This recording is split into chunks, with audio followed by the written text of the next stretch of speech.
Je vous donne ici la définition d'un vecteur normal à un plan. Alors, soit P un plan dans l'espace, soit U un vecteur non nul. On dit que U est un vecteur normal au plan P si et seulement si la direction de U est perpendiculaire à P. Alors, pour les gens qui ne savent pas qu'est-ce que c'est que la direction d'un vecteur, je vais la rappeler. Si je pose par exemple U est égal au vecteur AB, alors là j'ai le point A et là le point B.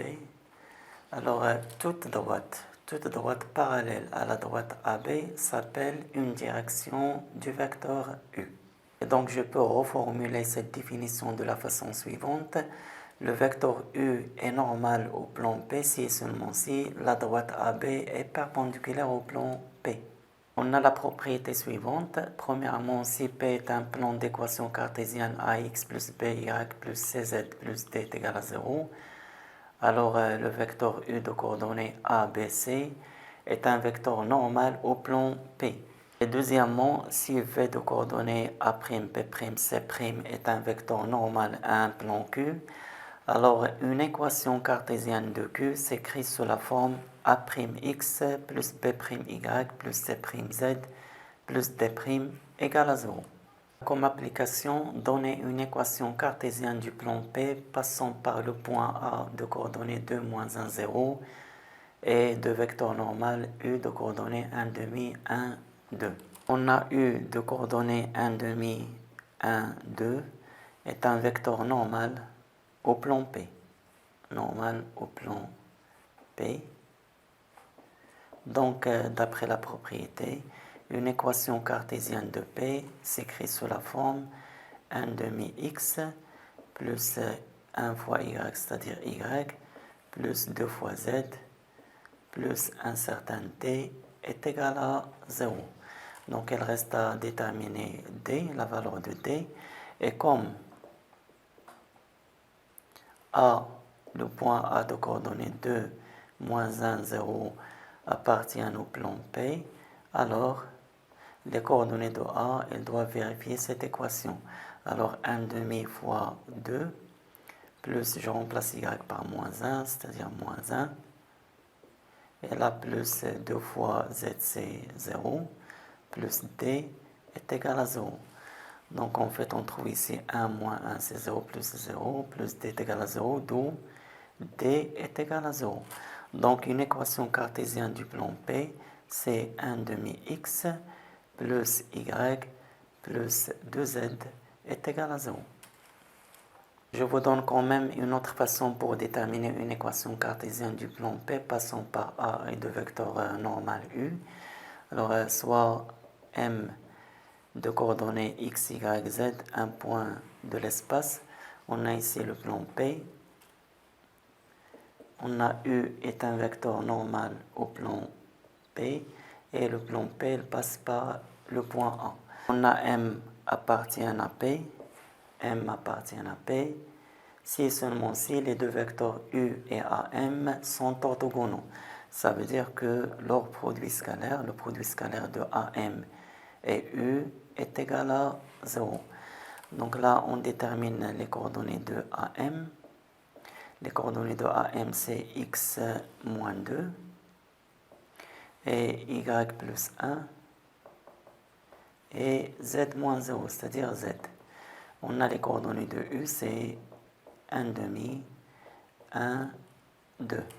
Alors, il suffit de calculer le produit scalaire. Ça, c'est équivalent à 1 demi facteur de x moins 2 plus 1 fois y plus 1 plus 2 fois z égale à 0. Et ça, c'est équivalent à 1 demi x, 1 demi fois moins 2, c'est moins 1, plus y, plus 1, plus 2z égale à 0. Ce qui est équivalent à 1 demi x, plus y, plus 2z est égal à 0. On a moins 1 plus 1 est égal à 0. Donc voilà une équation cartésienne du plan P.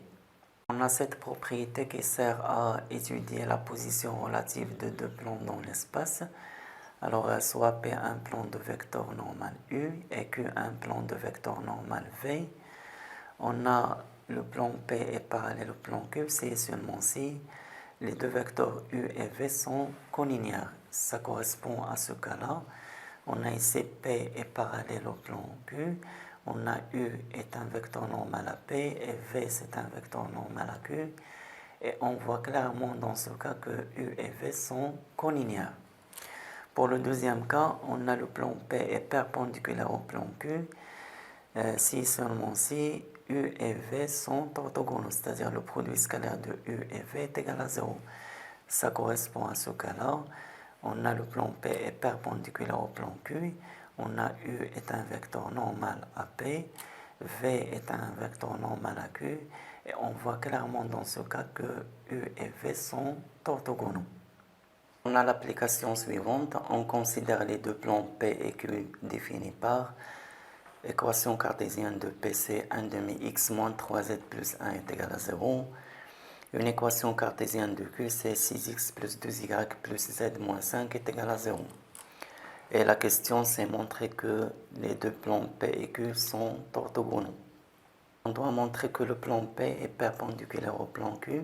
Pour cela, on va considérer un vecteur normal au plan P et un vecteur normal au plan Q. D'après l'équation cartésienne du plan P, on a eu de coordonnées 1 demi 0, moins 3 est un vecteur normal au plan P. Vecteur normal au plan P. Et d'après l'équation cartésienne du plan Q, on avait de coordonnées 6, 2, 1 est un vecteur normal au plan Q. Alors si je calcule le produit scalaire de ces deux vecteurs, U scalaire V est égal à 1 demi fois 6 plus 0 fois 2 moins 3 fois 1, ça donne 6 sur 2 c'est 3, là c'est 0 et là moins 3. Donc ce produit scalaire est égal à 0. Par suite, les deux vecteurs sont orthogonaux. Et donc, les plans P et Q sont orthogonaux. On a la propriété suivante, soit D et D' de droite dans l'espace de vecteurs directeurs respectivement U et V, et soit P un plan de vecteur normal W. On a premièrement la droite D est perpendiculaire à la droite D' si et seulement si le produit scalaire des deux vecteurs U et V est égal à 0. Ça correspond au dessin 1. Deuxièmement, la droite D est perpendiculaire au plan P si et seulement si les deux vecteurs U et W sont collinéaires. Ça correspond au dessin 2. Et troisièmement, la droite D est parallèle au plan P si et seulement si le produit scalaire des deux vecteurs U et W est égal à 0. Et ça correspond au dessin 3. Application, on considère la droite D et le plan P définis par. Alors la droite D elle est définie par une représentation paramétrique et le plan P est défini par une équation cartésienne. La question montrait que la droite D est parallèle au plan P. D'après la représentation paramétrique de la droite D, on a le vecteur U de coordonnées. Là, on prend les coefficients de T, de coordonnées moins 1, 2, 1, est un vecteur directeur de D. Est un vecteur directeur de la droite D. Et d'après l'équation cartésienne du plan P, on a V de coordonnées 4, moins 1, 6. 4, moins 1, 6 est un vecteur normal,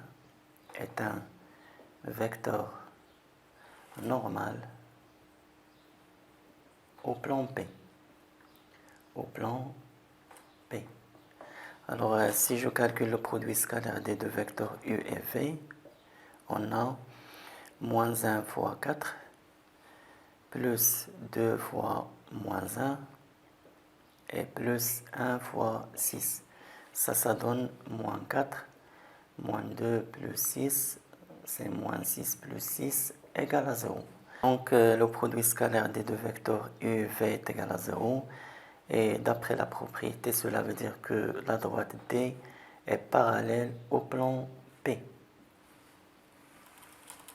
On a la définition suivante, soit A un point de l'espace et P un plan, soit H le projeté orthogonal de A sur le plan P. Alors la distance AH s'appelle la distance du point A au plan P et se note DAP. Donc d'après cette définition, la distance de A au plan P, c'est exactement la distance entre le point A et son projeté orthogonal sur P.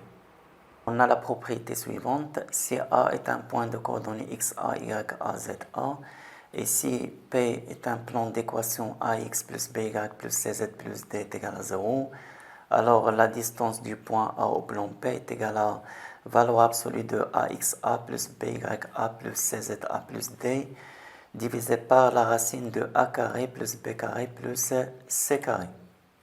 Comme application, soit A le point de coordonnées moins 1 de 1 et P le plan d'équation 2x moins y plus 2z moins 3 est égal à 0. La question c'est calculer la distance du point A au plan P. Alors d'après la propriété, la distance du point A au plan P est égale. Là je mets une valeur absolue.